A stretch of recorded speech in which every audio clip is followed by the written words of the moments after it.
여러분이 만약에 벼룩시장, 뭐 요즘에 당근 이런 게, 당근 하세요. 당근, 뭐 벼룩시장 이런 데 가서 뭐 좋은 그림이 하나 있길래 뭐 한 1, 2만 원 주고 그림을 샀다 합시다. 뭐 그림 별것도 아닌 것 같은데 그 얼마요? 그랬더니 그래도 한 몇만 원 달래요. 이거 뭐 그 몇만 원씩이나 달라 그래 하고서 샀어요. 샀는데 어느 날 왜 저기 쪽에 뭐 진기명기가 이렇게 그 진품하는 거기 혹시나 하고 그걸 이렇게 내봤더니 이게 유명한 그 미술 화가의 진품이라는 겁니다. 여러분 어떻게 했겠어요? 만약에 여러분이 가지고 있는 그림이 그런 그림이란 말이죠. 근데 이게 실화입니다, 여러분. 이탈리아의 한 미술 애호가가 프랑스를 이제 여행을 하다가 이 사람은 이제 미술에 좀 이렇게 조예가 있는 사람인데 거기에서 괜찮은 그림 하나를 우리 돈으로 하면 한 5만 원 정도를 주고 샀어요. 그래도 괜찮으니까 5만 원 내가 쳐주겠소 하고 샀는데 나중에 이 그림이 빈센트 반 고호가 그린 진품으로 밝혀졌습니다. 그래서 그 다음에 경매에 나왔는데 수십억 원을 했던 일이 있습니다. 여러분 한번 생각해 보세요. 그 판 사람은 누굴까요? 만약에 여러분이 그 그림을 모르고 팔았다고 생각해 보세요. 이 그림의 가치를 아는 사람하고 그림의 가치를 모르는 사람은 보세요. 그림은 달라지지 않았습니다. 그림은 똑같은 그림인데 그 가치를 아는 사람과 알지 못하는 사람은 엄청난 차이가 생기죠. 우리가 말이죠, 지금 여기 계신 여러분들은 우리는 다 하나님의 형상으로 지음받았어요. 이거는 어느 유명한 미술 작가의 수준 정도가 아니라 하나님의 작품입니다. 우리는 다 하나님의 형상으로 창조받았어요. 우리는 다 존귀합니다. 모든 사람은 다 존귀합니다. 그런데 문제가 있죠. 모른다는 거죠. 그 미술을, 그 작품을 판 사람처럼. 시편 49편에 이런 말씀이 있습니다. 존귀하나 깨닫지 못하는 사람은 멸망하는 짐승 같다. 존귀한데 그거는 변함이 없습니다. 근데 그걸 깨닫지 못하는 거예요. 그럼 멸망하는 짐승 같다. 존귀한 사람이 존귀하게 살지 못하고 멸망하는 짐승처럼 산다는 얘기입니다. 얼마나 안타까운 이야기입니까? 우리는 우리 사람들의 존귀를 알지 못하고 살아가는 때가 많이 있는 것 같습니다. 그래서 이 세상의 가치에 우리가 휘둘려 가지고 그래서 상처를 주기도 하고 상처를 받기도 하고, 사람이 사람을 업신여기는 것처럼 어리석은 일은 없습니다. 그 사람이 누구든지 간에 업신여김을 당하는 사람이 불쌍한 게 아닙니다. 업신여기는 사람이 불쌍한 것입니다. 왜냐하면 하나님의 형상, 그 존귀를 모르기 때문이죠. 그런데 그걸 못 보는 게 문제가 있잖아요. 무엇이 우리로 하여금 하나님의 형상을 못 보게 할까요? 성경이 말씀하고 있죠. 죄다. 죄라고 하는 것이 바로 우리 마음을 흐리게 만들어서, 그리고 다른 사람을 볼 때 제대로 못 보거나 왜곡해서 보는 거죠. 왜곡해서. 뿐만이 아니라 이 죄라고 하는 것은 우리와 하나님 사이의 관계를 단절시키고 나와 다른 사람과의 관계를 단절시키기도 해요. 마치 고슴도치와 같은 거죠.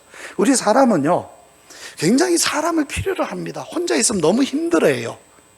그런데 누군가를 만나면 얼마나 좋아요. 사랑하고. 그런데 그렇게 하지 못하고 상처를 또 주는 거예요. 이 고슴도치 같아요. 같이 있고 싶은데 같이 있으면 어려워지는. 참 이게 얼마나 어려운 일입니까? 심지어는 다른 사람과의 관계만 파괴되는 정도가 아니라 심지어 자기가 사는 삶의 환경까지도 파괴해요. 여러분 한번 우리 생각해 봅시다. 자기가 사는 그 삶의 환경을 스스로 파괴하는 생명체가 사람 말고 또 있을까요? 자기가 사는 곳인데, 여기는 내가 사는 집인데, 내가 사는 환경인데 자기가 살 곳을 자기가 파괴해요. 이 세상에 있는 생명체 중에 그런 생명체가 과연 있을까? 근데 사람은 그러거든요. 사람은 자기들이 살고 있는 곳을 자기들이 파괴하고 있어요. 사람이야말로, 저는 사람이 가장 지혜롭다? 아니요, 가장 어리석은 것 같습니다. 무엇이 그렇게 할까요? 욕심이죠. 죄죠. 틀림없습니다. 이 지구의 환경이 파괴되어 갖고 있다는 것은 분명히 여기에 살고 있는 사람들이 죄인들이라는 틀림없는 사실이에요. 근데 우리는 죄인, 당신 죄인이다 그러면 내가 무슨 죄인이냐 그러잖아요. 아니요, 우리는 틀림없이 죄를 짓고 있습니다. 다른 사람하고 비교하죠. 왜 비교를 해요? 왜 우리는 스스로 비교합니까? 내가 뭔가 저 사람하고 비교해서 내가 뭔가 우월하다는 걸 자꾸 생각하려는 거잖아요. 그럼 무슨 얘기냐면, 그렇게 자꾸 남하고 비교하는 사람은 반대로 본인이 굉장히 본인의 존재에 대해서 그 존귀함을 모르고 열등감을 느끼고 있다는 거예요. 사람이 열등감을 느끼는 거나 우월감을 느끼는 거나 정상적인 건 아닙니다. 정상적인, 말하자면 심리적으로나 생각이 건강한 사람은 모든 사람을 똑같이 볼 수 있어요. 어린아이든 또 일반인이든 혹시 어떤 다른 인종의 사람이든 아니면 장애인이든 누구든지 다 똑같이 볼 수 있는 사람이 건강한 사람이죠. 근데 그렇게 보지 못하고 누구는 배웠어, 못 배웠어, 가졌어, 못 가졌어. 제가 한 번은 어떤 그 모임에 초대를 받았는데 좀 수준이 있는 모임이었어요. 뭐 호텔 같은 데서. 좀 부담되는데, 이제 차를 이제 몰고 이렇게 딱 가는데 제 앞쪽으로 그 유명한 차들이 쫙 들어가니까 그 주차 안내하는 사람들이 뭐 이러는 거예요. 야, 그렇구나. 그럼 이제 나도 저런 대접 받나 보다 하고 딱 들어갔는데 제 차를 탁 보더니 알아서 딱 그 느낌. 야, 차가 곧 나라고 생각하는구나. 이 차 안에 누가 탔느냐가 아니라 차를 보고 사람을 자꾸 판단하려는 것이죠. 차가 문제도 아니고 그 안에 탄 사람도 문제는 아닙니다. 차를 보고 사람을 판단하는 사람이 사실은 불쌍한 사람인 거죠. 우리는 이렇게 살아가고 있어요. 행복합니까? 그 안에서 경쟁하고 시기하고 부대끼면서 살아가면서도 사실은 그 안에서 결국에는 그 불행이 누구에게로 돌아오느냐 하면 자기에게로 돌아오고 있다는 사실이죠. 여러분, 이거 한번 생각을 해봅시다. 여러분, 사극 보세요. TV에 보면 이제 가끔 조선시대 임금들이 나오잖아요. 그 임금이 되면 좀 행복할까요? 네? 막 지금도 사람들은 어쨌든 막 높은 데 이제 앉으려고 막 그렇게 하지 않습니까? 근데 한 나라의 최고가 되면 얼마나 좋아요? 그런데 제가 재밌는 자료를 하나 봤는데, 조선시대 임금의 평균 수명이 40세가 안 된대요. 평균 수명이 40세가 안 돼요. 네. 물론 옛날에는 이제 의료나 이런 수준이 안 되니까 뭐 임금도 병에 걸리면 어쩔 수가 없는 거죠. 뭐 그게 이제 의료 수준이 안 되니까 옛날에는. 그런데 그 당시에 지도층인 사대부, 그럼 사대부 사람들 있잖아요. 그럼 그 사람들하고 비교해 보면 이게 더 실감이 나는데, 그 당시에 사대부 집안의 평균이 55세. 55세. 그리고 보통 임금들의 평균 수명으로 하면 46세. 대부분은 40세가 안 된대요. 그렇다고 하면 적어도 10년 정도의 차이가 나는 거예요. 그러니까 같은 시대를 살았던 사람들 중에서도 그 당시에 사대부보다도 임금의 평균 수명이 더 낮다는 거죠. 10살이나. 왜 그럴까요? 임금들이 오히려 불쌍한 거예요. 임금이 되면 좋을 것 같지만 임금이 돼보면 더 불쌍해진 거예요. 물론 뭐 통치자니까 굉장히 스트레스 받겠죠. 경상도 분 계셔요. 저는 경상도 근처가 제 고향입니다. 경상도가 아니고 서트레스. 서트레스 받잖아요. 그래서 스트레스 받으니까 그 다음에 이제 임금이 되니까 자기 마음대로 할 수 있으니까 절제를 못하는 거죠. 그러니까 어떤 그런 절제하지 못한 생활이 결국에는 건강을 해치고 일찍 죽게 한 것이 아니겠는가, 이런 생각을 하게 합니다. 그러니까 잘 먹고 또 잘 살고 하면 행복할 거라고 생각을 하지만 그렇지 않죠. 그런 말이 있잖아요.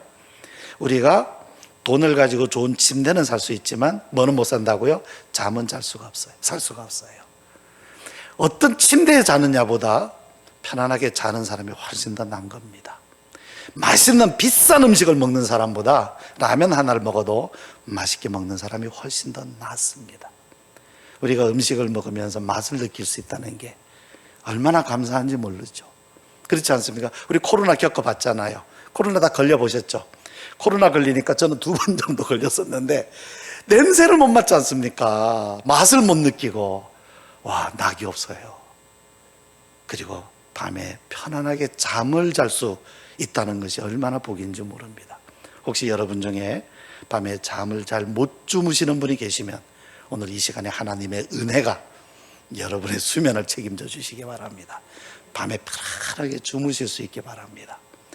좋은 침대를 보다도 편안하게 잠잘 수 있는 마음, 그런 삶, 그런 생활, 이게 우리를 행복하게 합니다.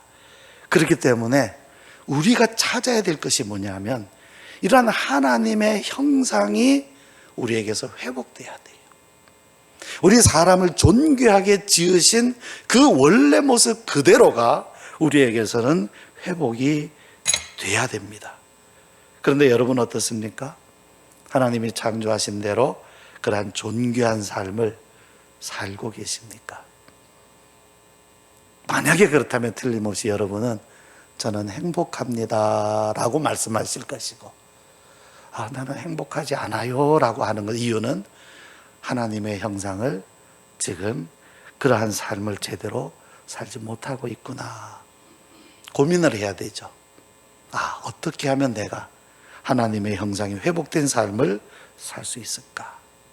오늘 우리가 읽은 말씀은 이렇게 깨어진 우리 하나님의 형상이 이제 하나님께서는 그리스도 안에서 우리는 새로운 형상으로 입혀주신다 라는 말씀입니다. 이제는 그냥 아담이 입었던 그런 정도의 형상이 아니라 그리스도로 말미암아 완전히 옛사람을 벗고 새 사람을 입는 그러한 삶, 그것을 우리에게 말씀을 해 주시고 있어요. 그것이 3가지로 여기 말씀하고 있습니다. 한번 찾아보죠. 찾는데 여러분, 오늘 본문 말씀에서 에베소서 4장 21절에서 25절 성경을 읽을 때 좀 어떨 때 힘들죠? 성경을 쉽게 이해하는 법 중에 하나가 뭐냐면요, 동사부터 찾는 거예요. 동사. 어떻게 되었다 해라. 동사부터 먼저 찾고 그 다음에 주어를 찾아보고 그 다음에 목적어를 찾아보는 겁니다. 저는 그런 방식으로 많이 합니다. 그래서 동사를 찾으면 이해가 빨라요. 그 3개의 동사를 찾을 수 있는데 핵심이 되는 거죠. 버려라, 입어라, 지체가 되라, 이겁니다. 버려라, 입어라, 지체가 되라. 딱 요약이 되죠, 오늘 말씀이. 첫 번째는 버려라는 거죠. 버려라. 무엇을 버리라는 겁니까? 22절 말씀에 찾으셨어요? 여러분 찾고 계시죠? 같이 한번 읽어볼까요? 시작. 너희는 유혹의 욕심을 따라 썩어져가는 구습을 따르는 옛사람을 벗어버리고, 이거 벗어야 된다는 거죠. 이거 껴안고 살면 안 된다는 것입니다. 옛사람, 거짓, 분노, 비방, 이러한 것들. 또 여기에서 무엇을 말씀하고 있느냐면 거짓을 버려라. 거짓은 버려야 돼요. 거짓된 것은. 옛사람의 그러한 죄로 물든 또는 거짓말하는 이러한 것이 우리의 마음에서부터 버려져야 됩니다. 어떻게 버릴 수 있을까요? 여러분, 연못에 더러운 물이 있다고 합시다. 그 물을 깨끗하게 바꾸는 방법이 뭘까요? 더러운 물을 퍼내는 것이 빠를까요? 새물이 들어오는 게 빠를까요? 새물이 들어오는 것이 더 낫겠어요? 아니면 더러운 물을 다 퍼내고 새물을 넣는 게 낫겠어요? 그러니까 더러운 물을 퍼내고 새물을 넣는 것과 새물을 넣어서 더러운 물이 나가게, 어느 쪽이 빠를까요? 동시에 일어나야죠. 중요한 것은 뭐냐면 이것은 하나님이 해주시는 일입니다. 우리가 할 수 없는 일이죠. 왜냐하면 우리는 이게 전부예요. 지금 내가 살고 있는 이게 전부기 때문에 이것이 아니면 우리는 설 수가 없어요. 그런데 이것이 변화되려고 하면 새물이 들어와야 됩니다. 새물이 들어오면 옛사람이 물러가겠죠. 그러나 우리가 고집하면 이게 안 됩니다. 하나는 새물이 들어올 수 있도록 열어야 되고 옛 더러운 물이 나갈 수 있도록 그쪽 문도 열어놔야 돼요. 이것이 뭐냐면 우리의 소원입니다. 주님의 은혜, 새 은혜를 내게 부어주십시오. 그리고 옛 사람이 물러가게 해주십시오. 이것이 우리의 소원이 되고 우리의 기도가 되는 것이 첫 번째 순종이죠. 그래서 우리는 옛 사람을 벗어야 됩니다. 적어도 이건 옛 사람이구나. 이거는 정상적인 게 아니야. 이거는 물러가야 돼. 이것을 우리는 발견해야 됩니다. 여러분, 누군가 여러분을 한 대 때렸다고 합시다. 기분 나쁘죠? 그게 여러분 기분 나빠야 됩니까? 화가 나야 됩니까? 저는 이 질문을 여러분께 드리지만 사실 제가 오랫동안 생각했던 겁니다. 누군가 나에게 해코지를 하거나 때리거나 욕을 하면 화가 나요. 그런데 저는 질문을 해봤어요. 화가 날 일인가? 이전까지 우리는 당연하지. 왜 당연히 누가 나를 때렸는데 내가 왜 화를 내지 않아요? 나를 해코지했는데 왜 화를 내지 않아요? 화나야죠. 그 다음에 보복해야죠. 나도 그한테 때리든지 같은 욕으로 받아치든지 해야죠. 그런데 그게 화날 일인가라는 거죠. 꼭 화를 내야만 되는 일은 아니더라는 거죠. 생각을 해봤어요. 때린 놈이 죄졌어요? 맞은 놈이 죄졌어요? 누가 죄를 짓는 거죠? 때린 놈입니다. 이건 때린 놈이라 그래야 돼요. 때렸으니까. 맞은 사람하고. 사실은 생각해보면 맞은 사람은 죄가 없어요. 어쨌든 때린 사람, 해코지를 한 사람이 잘못인 거죠. 쉽게 말하면 누가 지옥 가요? 맞은 사람입니까? 때린 사람입니까? 때린 사람입니다. 그 사람 지옥 가는 겁니다. 그 사람이 죄 짓는 거죠. 그러면 결론은 뭐예요? 때린 사람이 불쌍한 거예요. 아하, 내가 맞았다고 해서 화가 꼭 나야 되는 건 아니구나. 내가 그를 화를 내지 않고 할 수 있는 다른 게 하나 있구나. 전에는 화를 내는 것만 유일한 내 반응이라고 생각했어요. 내가 할 수 있는 반응은 같이 화내는 거다. 근데 다른 걸 하나 발견했어요. 불쌍하게 여기는 거예요. 우리가 싸우다가 그 싸움이 언제 끝나느냐 하면 상대방이 불쌍하면 끝나버립니다. 더 이상 못 싸워요. 한번 해보세요, 여러분. 싸움이 끝나려고 할 때 이 싸움을 나는 끝내고 싶어. 그럼 어떻게 끝낼 수 있는가? 그 사람이 불쌍하면 돼요. 화를 내거나 불쌍하거나 싸움이 끝나려면 불쌍해야 돼요. 우리에게는 이것이 필요한 거죠. 두 번째는 입으라라고 말씀합니다. 24절 말씀이죠. 같이 읽을까요? 시작. 하나님을 따라 의와 진리의 거룩함으로 지으심을 받은 새 사람을 입으라. 새 사람을 입어야 된다 말씀합니다. 주님께서, 하나님께서 우리에게 성령을 부어주시죠. 성령이 맺는 9가지 열매가 있습니다. 성령의 9가지 열매는 누가 맺는 거죠? 성령께서. 어디에 맺는 거죠? 우리에게. 그럼 우리에게 필요한 것은 뭡니까? 성령의 충만함입니다. 그러면 성령께서 우리 안에서 이루시죠. 자, 그렇게 되면 우리는 부지런히 은혜를 구해야 되는 이유이기도 합니다. 또 하나는 이러한 주님의 성품. 성령의 9가지 열매는 결국 주님의 성품 아닙니까? 주님, 저에게 새로운 성품을 주십시오. 주님의 성품을 주십시오. 또 여기 말씀하면 25절에 보면 참된 것을 말하라 이렇게 말씀하고 있습니다. 사람이 변화되는 것을 가장 처음 알게 될 수 있는, 그러니까 나타나는 곳이 어디냐면 말에 있어요. 말. 그 사람이 무슨 말을 하느냐. 그 사람의 말이 달라지면 사람이 변하는 겁니다. 그런데 그 사람의 말이 점점 아름다운 말, 그죠? 축복하는 말, 사랑의 말, 가치 있는, 가치 언어, 이렇게 말하기를 시작하면 그 사람 마음에서부터 벌써 변화가 일어난다는 거죠. 그러므로 그 사람이 지금 진실을 말하는가 거짓을 말하는가, 결국 그것은 어디에 있느냐 하면 그 사람 마음 안에 무엇이 담겨 있느냐. 진실이 담겨 있는 사람은 진실을 말하는 것이고, 거짓이 담겨 있는 사람은 거짓을 말하게 돼요. 여러분은 흉보는 일 없죠, 다른 사람?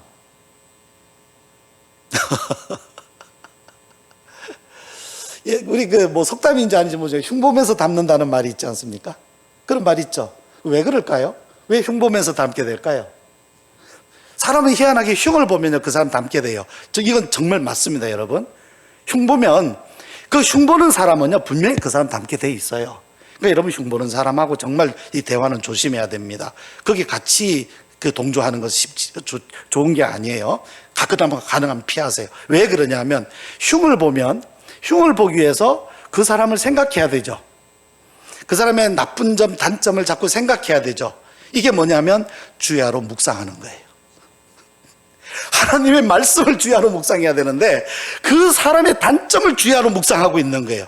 주야로 묵상하면 어떻게 돼요? 말씀을 묵상하는 사람은 말씀을 담게 되고, 그 사람의 단점을 묵상하는 사람은 단점을 담게 되는 겁니다. 그러니까 결국에는 흉보는 사람은요, 담게 돼 있어요. 이거는 거의 진리에 가까운 이야기입니다. 그런데 왜 남을 흉봅니까? 자기에게 그게 들어있기 때문이에요. 그러니까 사람이 부정적인 말을 하는 것은요, 결국 내 안에 이런 게 들어있어를 고백하는 거예요. 이게 결코 좋은 게 아니잖아요. 바람직한 것도 아니고 건강한 것도 아니거든요. 이게 바뀌어져야 돼요. 축복하는 말로, 의식적으로라도요, 우리는 축복하는 말, 또 참된 진리의 말, 선한 말, 그 다음에 인격적인 말, 가치 언어, 이것을 의도적으로 우리는 사용해야 하죠. 세 번째는 서로 지체가 되라, 이렇게 말씀하고 있습니다. 25절 말씀에 제가 읽을게요. 그런즉 거짓을 버리고 각각 그 이웃과 더불어 참된 것을 말하라. 이는 우리가 서로 지체가 됨이라. 우리는 주님 안에서 서로 연결되어 있습니다. 그렇기 때문에 우리는 결코 따로따로 분리되어 있는 사람들이 아니죠. 우리는 같은 주님을 섬기고 같은 믿음을 가지고 있고 같은 성령 안에서 같은 말씀을 읽고 있습니다.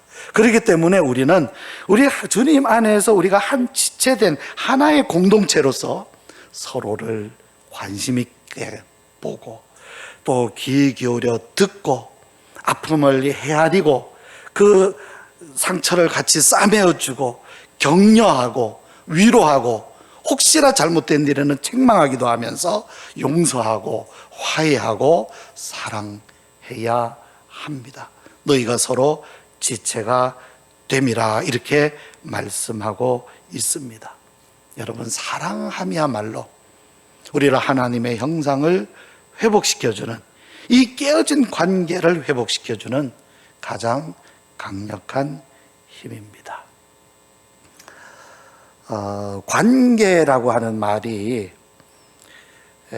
우리 우리말로 뭐가 있을까 찾아봤거든요. 찾아봤더니 어우러지다라는 단어가 있더라고요. 어우러지다. 여럿이 조화를 이루거나 섞이다, 이런 뜻을 가지고 있는데요. 그게 이제 명사형으로는 어울림입니다. 아하, 그렇구나. 아파트 이름 말고요. 어울림인데, 이 관계라는 말이 어울림이더라고요. 우리가 주님 안에서 다시 우리가 하나님의 형상을 회복하면서 우리가 함께 그리스도의 형상을 입어가는 지체들로서 우리의 공동체, 우리 모임이 다시 새로운 관계로 우리가 변화되어 가야 되겠구나.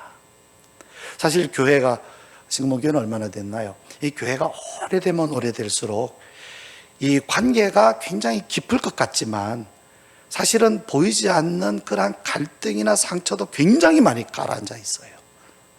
안 그럴 것 같지만 정말 그래요. 그래서 오히려 첫 만나면 반가워. 그러니까 만난 지 얼마 안 된 사람끼리는 굉장히 막 가깝고 친하고 막 그냥 반가워하는데 오래된 사람일수록 교회 왔어 막 이래 되더라고요. 그런데 이것이 이제는 새로워져야 되겠구나. 다시 어울림, 우리의 관계, 하나님의 형상으로부터 새로워지는 이러한 우리의 모습, 우리의 삶, 그리고 여러분, 신금호 교회 믿음의 공동체 여러분이 되시기를 바랍니다. 기도드립니다. 늘어오신 아버지 하나님, 오늘 말씀을 통해서 하나님의 형상 우리에게 입혀주신 그 은혜를 생각하게 하신 감사를 드립니다. 이렇게 귀하게 하나님께서 창조하여 주셨으니 이제는 옛사람을 벗어버리고 새 사람을 입어 유혹의 욕심에 썩어져가는 것을 다 벗어버리고 참된 것을 말하며 주님께서 새롭게 하시는 새 사람을 입고 성령의 열매를 맺어가는 소중한 삶을 살아가게 하여 주시옵소서. 우리가 서로 그리스도 안에서 지체인 것을 고백하면서 서로 돌보고 아픔을 함께 나누고 기쁨을 함께하는 그러한 어울림의 공동체를 이루어가게 하여 주시기를 원합니다. 우리의 삶을 통하여 하나님의 형상이 회복되며 이러한 하나님의 사랑이 단 우리의 이웃들에게도 전파되는 데에 우리가 다 증인들이 되게 해 주시옵소서. 예수님 이름으로 기도드립니다. 아멘.